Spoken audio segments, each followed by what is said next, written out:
Okay, so welcome to week 13. This is the final lecture for Kent State's Games for Education course. And it's this lecture, and if you've had me for game prototyping, you've seen this before. I'm going to, like I did last week, try to put a spin on it appropriate to the course material.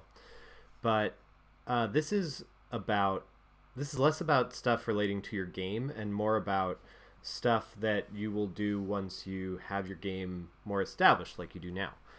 Now, earlier in the semester, we did have a lecture about the scene of transformational games and about how transformational games are distributed and marketed and who buys them and who makes them and all that other stuff. And I hope that you piggyback off of that one a bit. But this is sort of part two of that mindset whereas that one was about where to take your game. This one is about sort of excuse me, the mechanics of running a booth and what that means. And it's written a bit from a commercial game standpoint, but excuse me.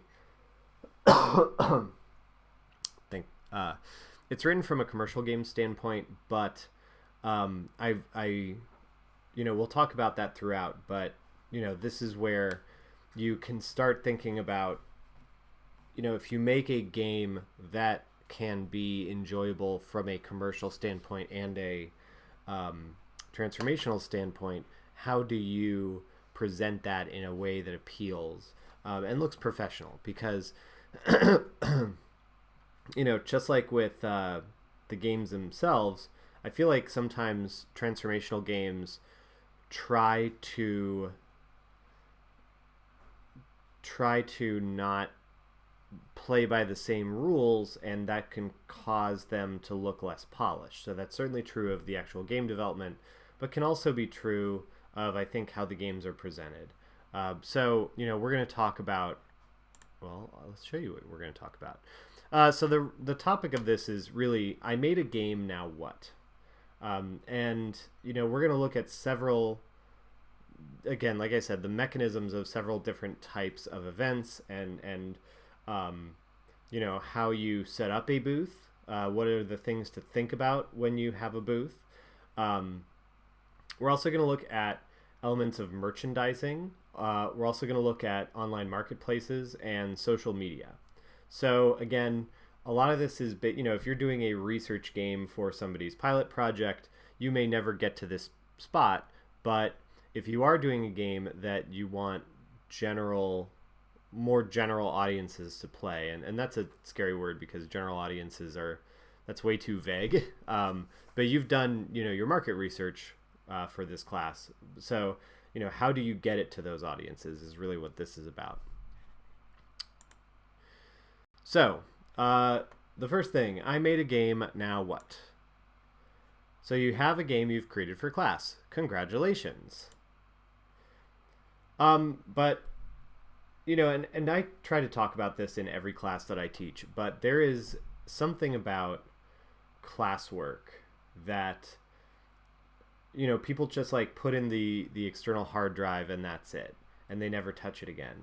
And they think like, oh man, if only I had some portfolio. I don't get to work on portfolio pieces, right? That's always the refrain we hear. Well, the thing is, and at least the way I teach, everything you make is geared to be something that eventually goes in your portfolio, and that's the real final launch point of these things that you're making. I don't like you to work from tutorial a lot as like a class project. I'd rather have the tutorial be the content of a lesson, and then you then take your what you learned in that tutorial and then actually apply it into something that you've created yourself. So let's assume you've done that, which you have. What do you do now? Well, what I don't want of you, and again, this is totally your choice, but what I hope you think about is actually taking your game and building something onto it. So maybe your game is ready to go, but maybe your game is, hampered by the limitations of building a game in the context of a bunch of other classes in a few months. And that's okay. That's what semesters are. But you have a baseline that you can actually go and take it somewhere. So, think about what it is you'd like to do with that game.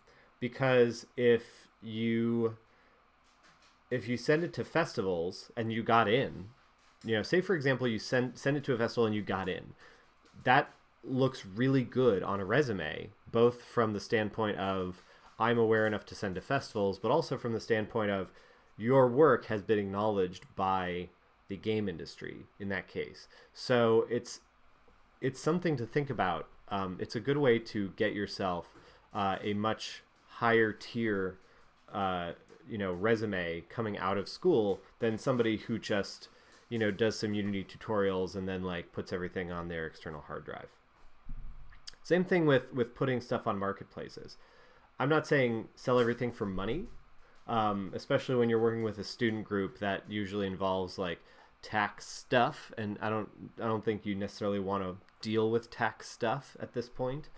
But even if you just have like a series of free downloads available online, that can be enough to show like, hey, I'm active in the world outside of my classroom, and that's really important. So let's first talk about festivals. Festivals, as we've gone over, limited time events for showcasing the work of small and independent game developers. Here's a series of like icons of festivals. So you have everything from big ones like the Independent Games Festival or IGF that runs at the Game Developers Conference or GDC every year. You have Indiecade, which runs a festival in Los Angeles every year. BitBash in Chicago, the MagFest Indie Video Game Showcase in National Harbor, Maryland. That's usually in January.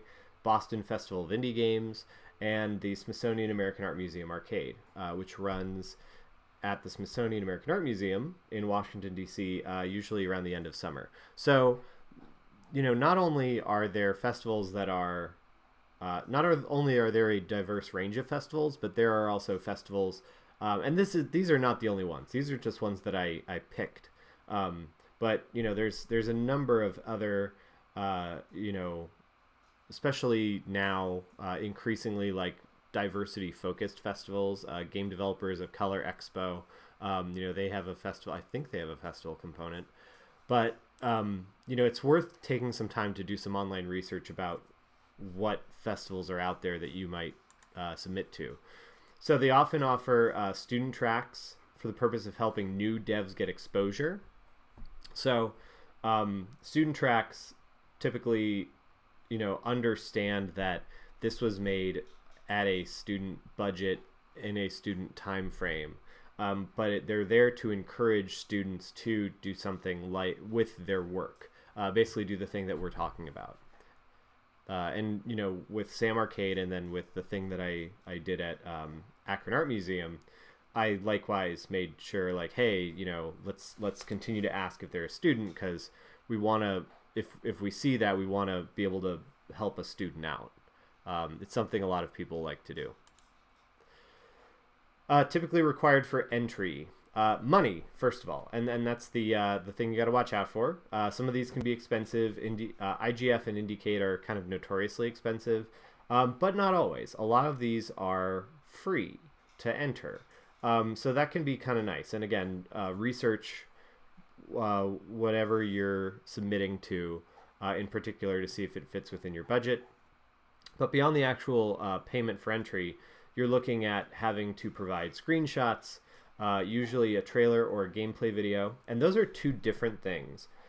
Trailer should be a kind of composed, edited experience, basically, with like in a world kind of stuff.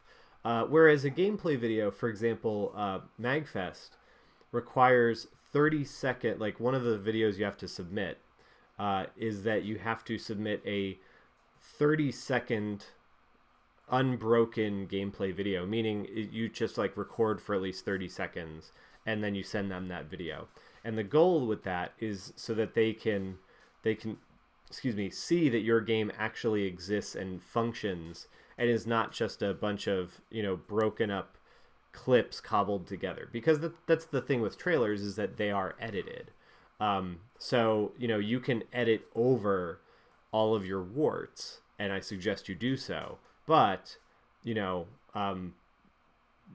be sure when you are submitting to stuff that your game is ready to be submitted. And part of that is like, can I just play it for a amount of time without it crashing or breaking or doing other stuff on me? So, that those are two different types of videos I've seen. Written description, usually your marketing copy. It's the same sort of thing that goes into your press kit. And, screenshots, trailer, video, or, screenshots, trailers, video, written description, and game demo. That's all the stuff that's within a standard press kit. And then game demo, obviously the actual like playable version of your game. Different festivals have different criteria for entry. Some will have a video round, some won't. Like, will just go to your game right away. But if you have those things, you're pretty safe. So now that you know all about festivals, are you ready to go? You ready to submit to everything? Hold up. Let's talk about submitting to festivals a bit. Don't just submit your game to everything. I think, with festivals in particular, you want to look at the type of games, and this is especially important when it comes to transformational games. You want to look at the games typically featured at the festivals that you're going for. And in transformational games, that's very important because the downside is that they are not going to serve the same festivals that a commercial indie game might. Some have everything. I know, for example, let me go back to the previous slide. There we go. Like Boston Festival of Indie Games has been decently friendly to transformational style games in the past, in my experience. Indiecade, I've seen some transformational adjacent things out of them. Magfest is pretty cool. But like, I know the IGF, for example, they want a very specific type of game. Sam Arcade too. So, it's not as dire as I'm making it out to seem, but, you have fewer options in some way with a transformational game, but you also have options that don't exist for commercial games, which is nice. And we can take a look at that. So, things to consider when you're looking at your game for a festival. First of all, is your game to the level of polish as other entries? So, IGF and Indiecade, you're looking for, like, they are looking for the top professional style games. And those are some of the oldest festivals. They were started by people in very, well established indie communities, and they get a lot of flack for this, but they tend to stay within that like fraternity of people.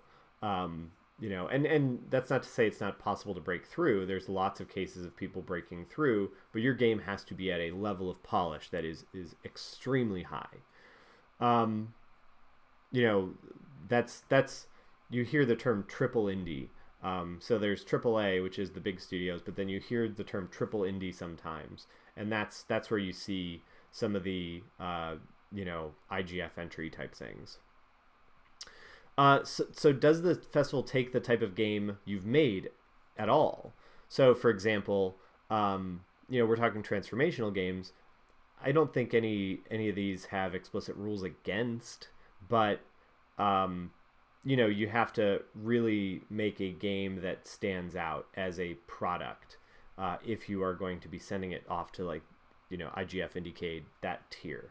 On the flip side, if you ever make something that's if you're making something that's non-digital, like a tabletop game, or if you're making something with an alternate controller or like a custom controller, something that has a blend of digital and tabletop, you want to look and see if those festivals have that.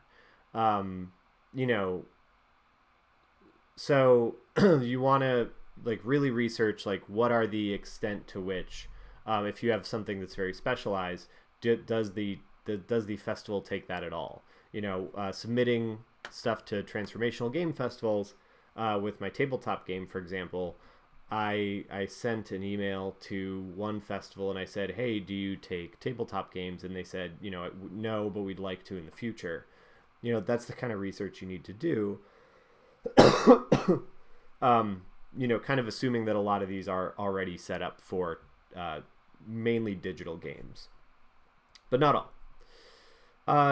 Again, I already covered triple indie. Another thing to consider is, do you want actual feedback on your game? And this goes into the if something is big and established, they often get so many entries that they don't offer feedback, and it's super annoying. I'm gonna say that right there. It's super annoying. I mean, I'm kind of, as a person who runs an event, I am of the opinion, and I will go on the record in this published video about this. I think all of them, especially ones that make you pay, should be giving developers feedback. That being said, I have no power to stop them from not giving feedback. So think about that. If you're at the stage where you want feedback on your game and your game's not finished yet, maybe don't approach the big ones. Approach maybe smaller festivals, because smaller festivals will tend to offer that feedback. Like Boston Fig offers feedback. Sam Arcade offers feedback. Places like that are very good at, they realize why developers are submitting to them is so that, one, they have a chance of maybe getting in and being able to put like a nice laurel wreath graphic next to their game on their website, but also so that they can like learn from their mistakes and get a new pair of eyes on their game. That is part of why you submit to festivals. It's putting your game in front of new testers. So if you want feedback, try to look up whether game festivals offer feedback. And then what type of crowd do these events attract? This is really important, because if it's a developer or enthusiast crowd, you're going to get a very different type of person at your booth than like a casual or public entry event. And I'll tell you a story here. So I taking my game Dead Man's Trail around. We'd go to and I'll show some other events that we included in our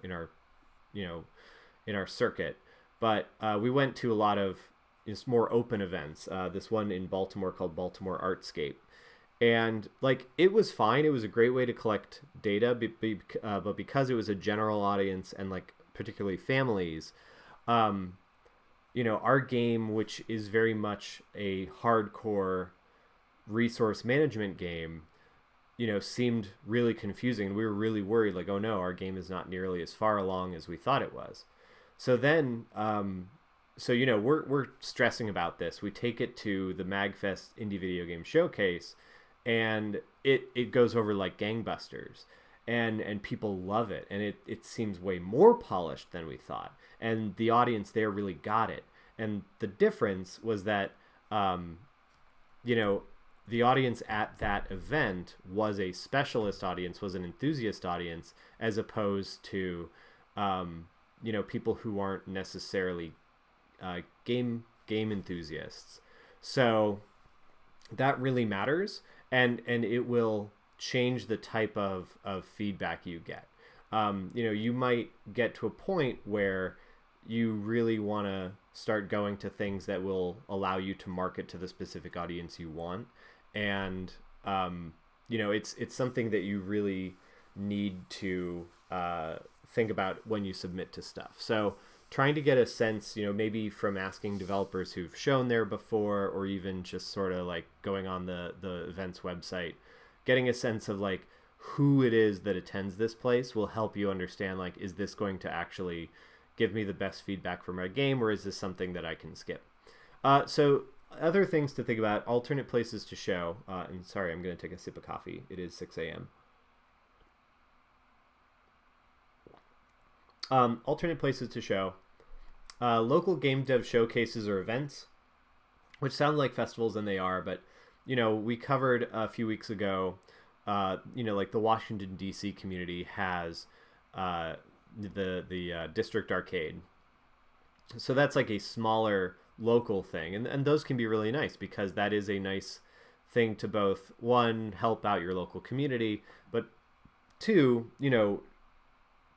show the game in a more local, safer environment before taking it to, like, PAX or something like that. So the other thing to think about is, are there maybe art festivals that are inclusive of, the term, and this is in 2019, the term that gets kicked around a lot is new media. Again, in 2019, everybody's kind of jumping on the VR train right now. Those of you who are students in like 2037, if the robots haven't destroyed us all, you're probably on something else. I'd probably remake the videos before then. But anyway, so, think about, like, are there festivals that are showing electronic stuff like this, or, tabletop stuff like this? Are there museums? This is kind of my shtick. Are there museums that are friendly to this type of media? And if so, what kind of thing can you work out with them? Tech events and meetups. This is related to your local game community, but there even might be a local technology, like a more general technology meetup that'll allow you to show your game. And that can often be nice because, you're basically making something that's meant to be enjoyed, whereas tech meetups usually cater to more, startup-y, businessy type folks. So, it breaks up their stuff a little bit, which is nice.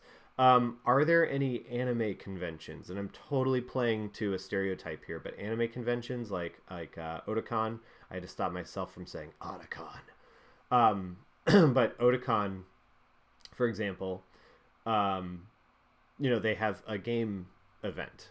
So, that's important to see. That often has crossover audience. So that can be kind of nice. Will libraries let you come in and show your game? And for me, who is working on a transformational literature game, I've been working with libraries. So it's something important to think about. A lot of times local communities will actually be really excited about having a game developer come and show their work, because it is, and again, this is in 2019, maybe in 2026, we will have a new renaissance of the humanities and the arts in K-12 schools. But right now, the hot thing is, oh my gosh, STEM, science, technology, engineering, and math.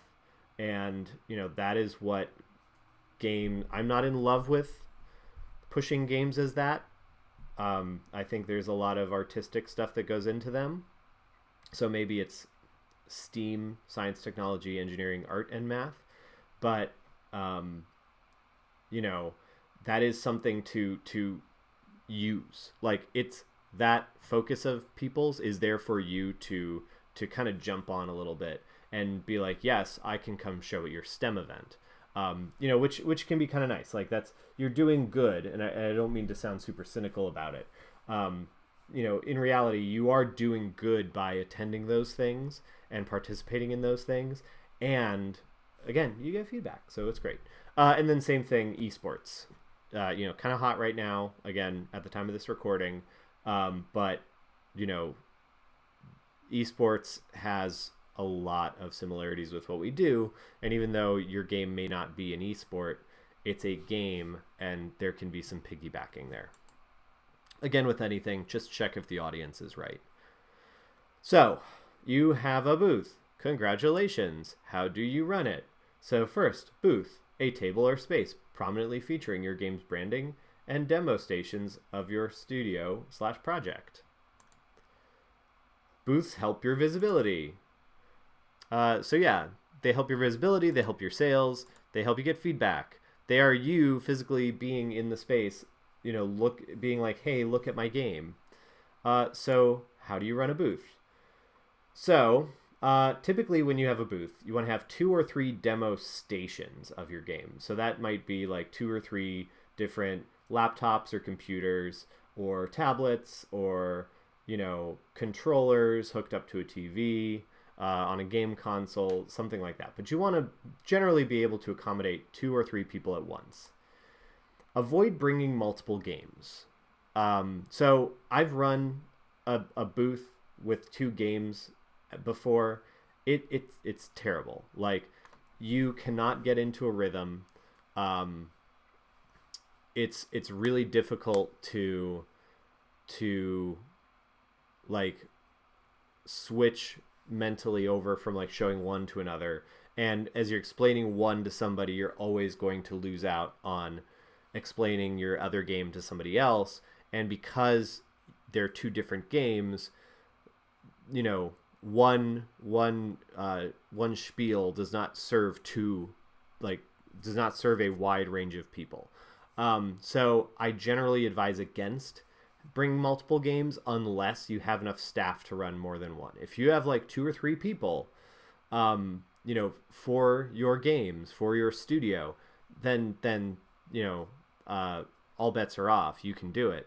But I'm speaking mainly from the standpoint of you being there by yourself. Again, if you're not there by yourself, great. Have a screen facing outward, preferably not a laptop facing outward. Now, I realize that your computer is probably, some people use workstations.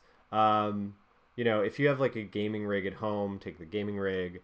But if you have a laptop, make sure that the thing facing outward is not the laptop, because it's a little bit less polished, and this isn't a hard, fast rule. Nobody's going to kick you out.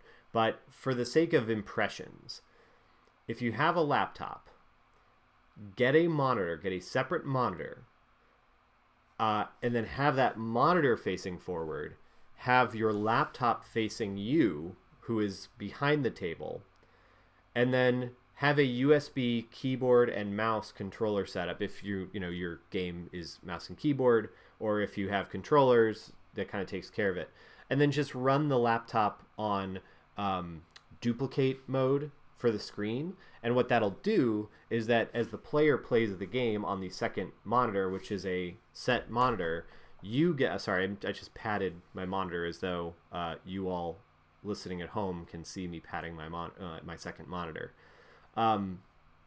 But what this does is it lets you watch the screen from behind the demo booth as the player plays without having to look over their shoulder, and then you can get playtesting data.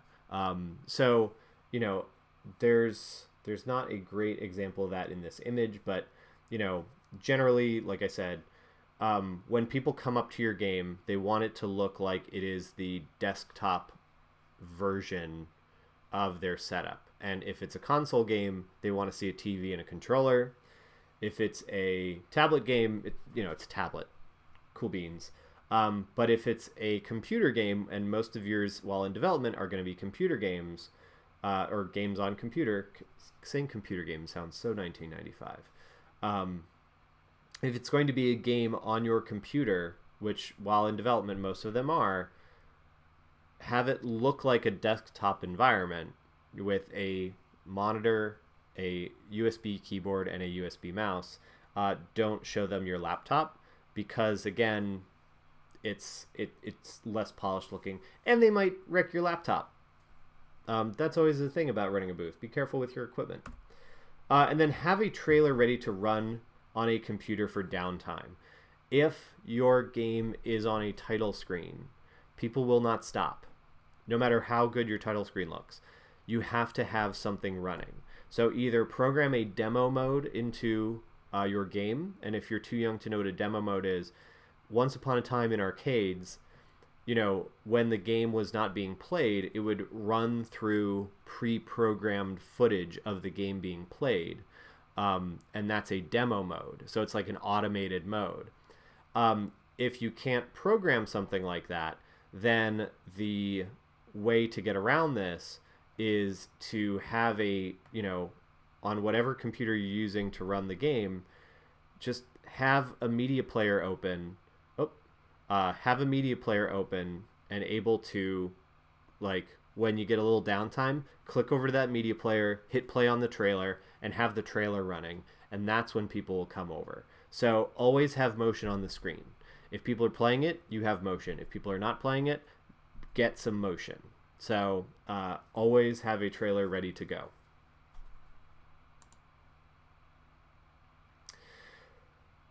Don't worry, tabletop people, I haven't forgotten you, or really anybody that's like not just making digital games. So I'm going to go for tabletop simply because it's the biggest, you're probably going to get the biggest bang for your buck for content for this slideshow. If you ever make something with like an alt controller or something like that, work with the festival to get the best setup for your device. That's what I would tell you. If you ever make something like really unique like that, try to work with the festival. They will help you, especially if they're really committed to getting that kind of content in. Most in my experience are pretty good about working with folks. So tabletop, let's talk about it. Bring 1 to 2 copies of your game, or as many as your group can manage. Again, it's like showing multiple games. If you're there by yourself, be very good at getting people up and running in your game and then walking away. But the best thing to do is to have you sitting there playing with somebody so that you can guide and model behavior. So let's see. So you want to set up the board, the game board between each game, and this is kind of analogous to like when people are going by and like seeing trailers on the digital games, seeing the game laid out is more professional and more enticing than kind of seeing the game box or something like that. So you want to keep the game out and set up ready to play. You don't want to have people go through the process of going into the box and setting up, even though that's what they do in their actual lives.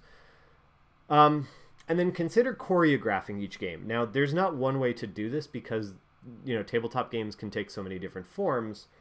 But for example, with me, I actually, when I demo La Mancha, I stack the deck so that the player sees the best selection of mechanics. So you get the different types of cards within a 5-minute demo because I've made the deck have a certain order. The other thing is limit it to 1 or 2 phases, right? So you don't make somebody play the entire game to get the game. Get it so that they can play 1 or 2 phases and then understand it. And then if they choose to stay, they can stay and keep playing. Or if they want to, kind of that's their out. Basically give, and this is going to sound weird. You want to attract people to your table and you want people to stay and or come back, but you also want to, give them an out. You want to give them an opportunity to kind of politely move on without giving them the sense that they're hurting your feelings. And it sounds really strange. But it makes, I don't know, I think it just makes, I don't know, I don't even really know or think it does anything necessarily for your game, but it gives people the ability to like come and go from your space and think about your game. It puts you in a better light. So, especially with tabletop, because they can drag on, give people like, hey, that's the demo, thank you for playing. And then if they want to if they want to keep playing, they'll be like, hey, I want to stay, let's do this. Or they can be like, oh, thank you, and head out or buy it. But you want to give that, again, keep it to one or two phases, give people that out. And then again, the caveat is, if possible, some games are several hour long super games. Maybe you can't quite limit it to one or two phases. Like, do your best to do it, but do also what's right by your game. Some games are just super long, but again, that's you want to advertise that to people. Like, if you're showing off something really huge, complex, you're like operatic space trading game or something like that, tell people that, let people know. And you're going to get a sort of secondary audience for a game like that, where people are going to pass by and look and watch the people that are playing.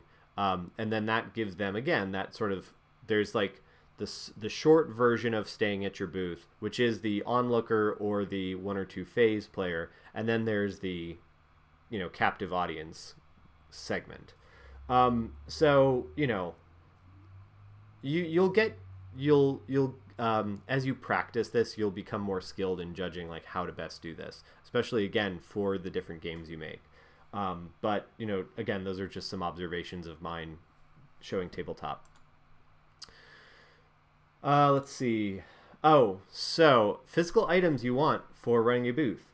Have a banner, typical 24-inch by 48-inch vertical or horizontal banner.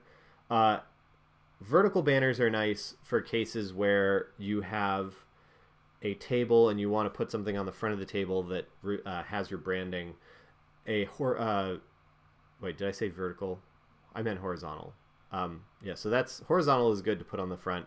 A vertical banner is good because that gives your game a presence. It lets people see it from a distance, and you can see some people's, like, you're gonna see my mouse, vertical banners here, and then you saw one on the last slide. Yeah, so you see that with the Vi banner over here. So it's good to have those made because they help people see and find your game. Not all places will let you have them. Again, go to the rules of the event. Get a banner stand if you're going to have the vertical banner, and try to find a cheap one. They can run pretty expensive. So, but do some online research. You're going to need tables. Most likely the tables are going to be provided by the venue, unless they're not somehow. So, keep that in mind. Always know what the table situation is. Confirm that you will get a table. Also, confirm that you will get a tablecloth, because having a tablecloth is more professional than having, most fold-out tables that these sites are going to have are pretty old and pretty janky. So that will make your game look less appealing. Even though it has nothing to do with your game, it'll make your game less appealing. So make sure that if it's not provided, you go get, at least even at a party store, a tablecloth. Be careful, though, with the party store ones, because they are plastic, and if your computer runs hot, you don't want it to make a situation worse and get all melty on you. Make sure that there are chairs on either side for devs and players. And again, check if they're provided by the con. So typically you want to have chairs for you, usually 2 at least, and then chairs, again, 2, 1 for each of your demo stations. Some cons let you, so like MagFest does this, they let you set up a booth kind of as you see fit, and because it's in a conference center, and they will even tell you, like, because it's in a kind of cold, concrete, not very appealing space, they invite developers to like find ways to brighten up their booths. So One way that you might do that is like, is there alternative seating options like a beanbag chair or something like that? Again, if it's a PC game, you might not be that might not work. It might not provide the best seating, but if it is a console game, yeah, maybe think about it. Maybe think about having something and creating like more living room space. Um, this is a bad example. Like this image is a bad example of this, but like I've seen, and it's the same sort of thing at like MagFest or anything that runs at a conference center where there is the just like concrete floor, but they sometimes you'll see places tell you like, hey, get a cheap like but colorful rug, and that rug will help again liven up your space if you are showing in a not aesthetically pleasing area. So that's like usually with conference centers and places where there would be room for stuff like that. And then have just like different miscellaneous items based on your game's identity or theme. This is actually what I have this image up for.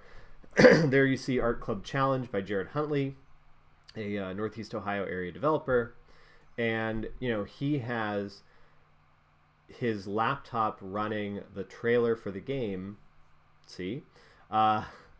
up behind, like, my mouse is going to appear again. This is where it is. So he actually has like a frame with a mat board like you would show a painting, because his game is about being in an art club. He sets up his laptop like a painting with the trailer.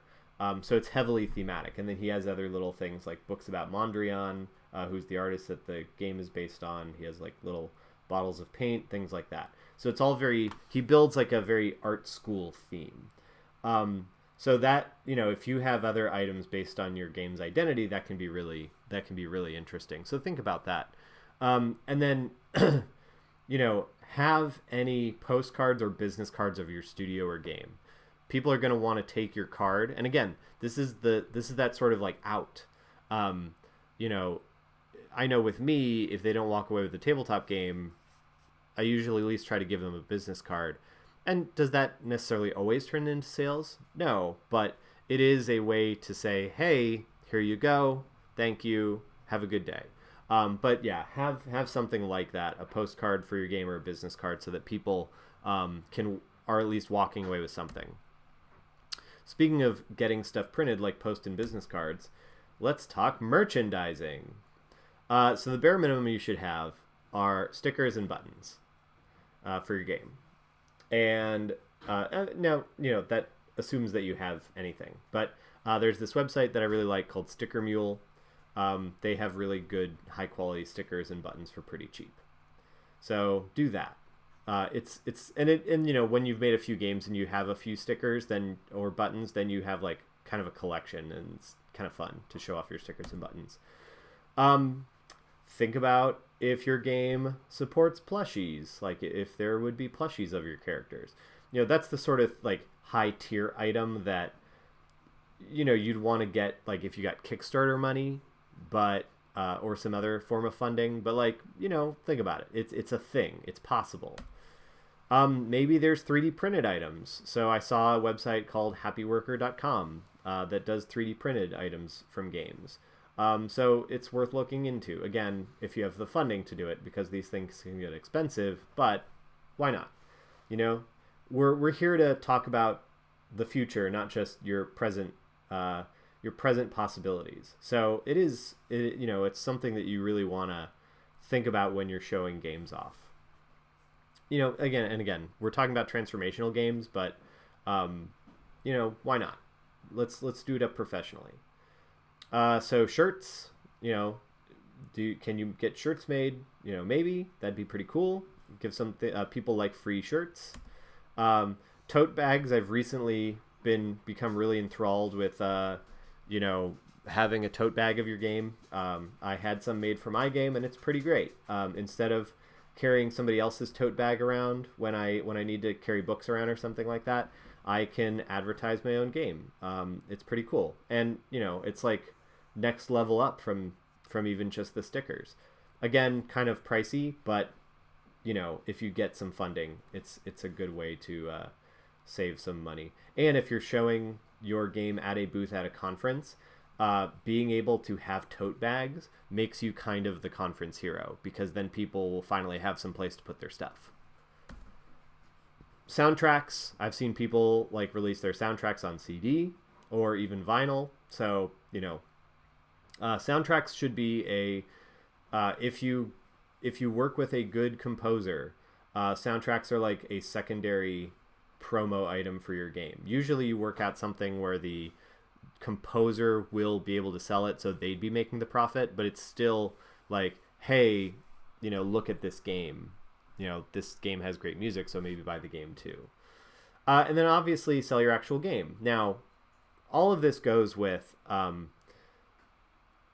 you can already guess, it's based on your funding level, but it's also based on like, does the event let you sell at all? And some places have rules against it. Like, I don't think you can sell at actually, I don't think you can sell at MagFest, but I also have seen indies sell at MagFest, so check the rules of the place. I know, for example, at Sam Arcade, like, you can't. So always check the rules of the event to see if you can actually sell things at your booth. But, selling your game might be Steam codes, or, maybe you sell it as a USB with some extras attached to it. That's like the new way to sell a physical game. Or, again, if you're doing tabletop, maybe it comes in a box. So, it is good to have copies of your game in some form. So again, get quotes from manufacturers if you're going to do merchandising. And also, if you were to get Kickstarter money, you'd basically plan all this out beforehand, get your quotes, decide who you're going to buy from, and then put that into your Kickstarter amount. So that's how you financially budget for that. But you want to check what's the minimum order that they have you do, what's the unit price, what is it for bulk, because unit price will often go down when you order more. And then can they print on demand, which is, so again, if you're doing tabletop games, sometimes there's print on demand where you don't have to order 1,500 of them or something. Again, confirm that the convention allows you to sell things, and also check the sales tax laws of where you're selling. So, for example, in Ohio, if you're going to sell things at a convention, you have to apply for a transitory sales license. A transitory sales license meaning like people who sell it at fairs and festivals and things like that. You don't have a brick and mortar store. But if you get this license, and I say apply, like it doesn't instantly just accept it. It does.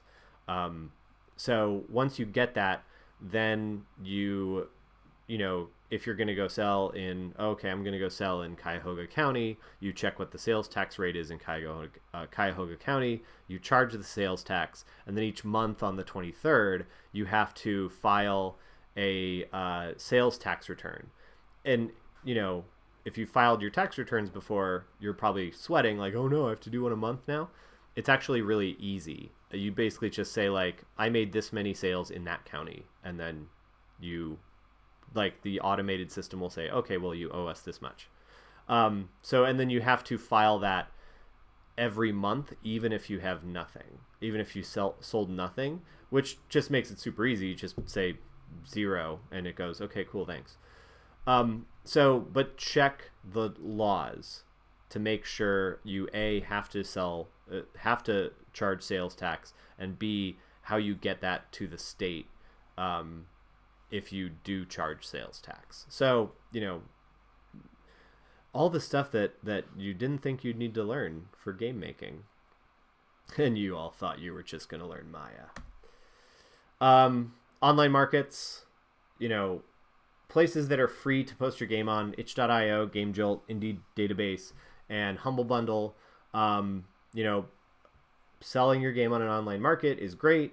You can send people to that. The site takes care of like the sales tax stuff and everything. And so, yeah, like use online markets, put your game up. And if you're going to, if you have a school project and you want to get it up for visibility and to have a sort of like paper trail of, yes, I publish games. It's like the free ones are great. And you can choose to charge on those, or you can leave them as free downloadables. And again, that's nice, especially with the student group, because then you're not beholden to figure out who gets what cut, and then you're not beholden to do any tax stuff for your group, either as like, oh no, we started our company and we're all equal in the company, but now we have to get everybody's tax information, or it's a single group member X is going to be the company. They're going to be a sole proprietor company, but you still have to have your group members file like contractor paperwork, for taxes. Just don't even worry about it. Unless you actually are seriously going to go into business with each other, just put the game up for free. When you get more, when you do have that business and you want to put your game up on a pay marketplace, and again, you can pay on itch, but be careful with it. If you do want to put on a pay marketplace when you have your business set up, go to the free ones, because those are great marketplaces. Itch is a really great marketplace. Like it does a really good thing for developers. Its terms are really wonderful. And then costs money. Google Play, the Epic Game Store, even though it's not on here because this is a few years old, but the Epic Game Store, Steam, things like that. Know that marketplaces will have terms that they usually take some cut of your game profits. That's very standard. But again, there are ones that are friendlier, like itch. So, take those into account and do that research. And also, again, just cover yourself from a money-making tax standpoint. Most of it require info like from a press kit. So again, there's that. If you make a press kit, you're going to already have a lot of the assets needed to post on these shops, because you'll have your trailer, you'll have your marketing copy, you'll have your screenshots. So that's really good to make sure that you have all that stuff so that you can just put it up on your marketplace too. Some require a lot more, like Steam. You have to make like many different versions and sizes of your icon, of your title, so that you can like have them in all the different social media functions of Steam. The nice thing about online markets is having it in any of these gives you more project legitimacy. So it is a more like, it's not just here's my game idea, it's more like here's my game and you can go get it at Steam, kind of thing. So anything like this gives you project legitimacy. Kickstarter as well. Social media, social media is good because it helps you build your professional identity. So having a social media account for your studio or your games is really good. Typically you want to have your studio logo, you want to make some business cards, and you can do that on like Vistaprint. Social media accounts, and then you want to come up with like your reason to be. Don't just say, this goes into the whole like, well, why do you make games?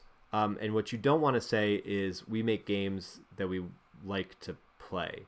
Because guess what? Everybody's doing that. It's, that statement has really, people don't like to hear that, because it sounds like you haven't really thought it out. So what is your studio's like mission? What is the thing you do? And if you can figure that out, then you can figure out like how you're going to make your game ideas really cool and novel. Again, don't just say like, we like to make things. That's probably true. Come up with something kind of catchier and punchier.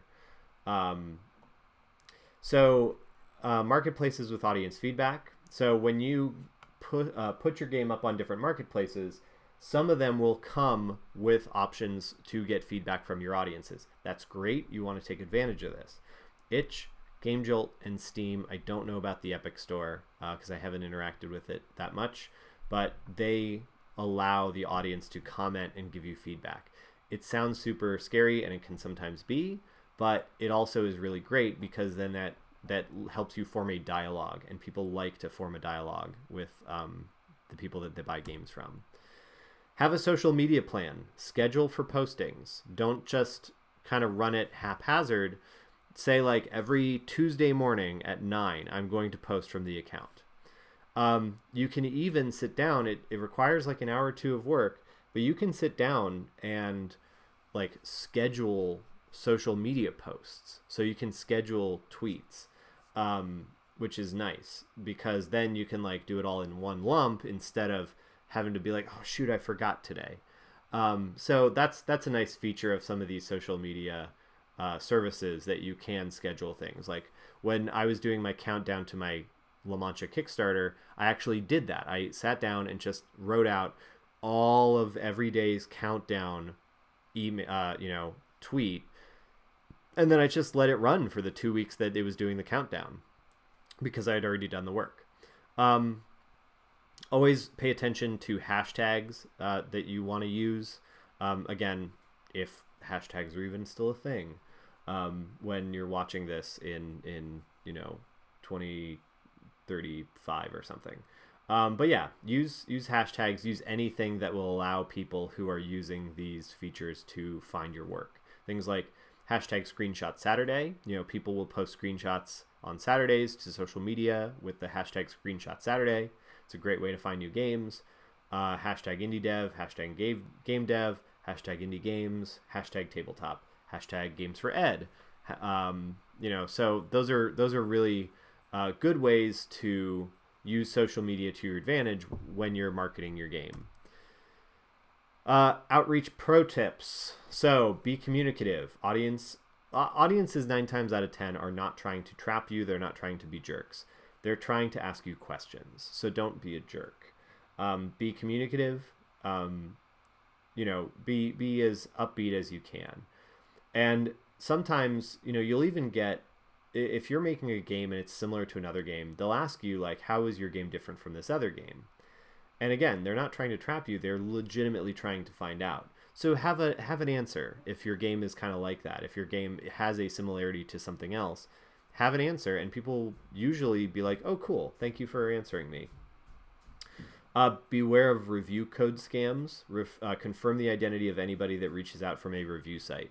I had that happen with me from Eurogamer. I thought, oh man, Eurogamers paid attention to my game. And then I was like, you know what, though? Let me check this against the staff role and email their editorial staff. And they were like, yeah, we don't have anybody like that. So sometimes people are really trying to get review codes from you. So just be careful. Do not delete negative feedback, especially on Steam, because there are trolls. And if you are getting negative feedback and like really nasty negative feedback, don't delete it, because that will make them angrier and that will create a coordinated thing. So it'll go from a sometimes annoyance to something much more coordinated against you. So just be careful. So don't delete that stuff because again, it's like throwing filet mignon to trolls. And then maintain a limited time frame to manage and learn to step away, because again, the internet is the worst place in the world. Let yourself step away, get work done, practice self-care, have hobbies, play video games, play other games that aren't the ones you're making, so that you can keep going. That's it. Thank you for taking the class. Thank you for watching these videos. I hope you enjoyed it. I hope you learned something. And that's the end of Games for Education. I hope go now and make awesome things. Goodbye.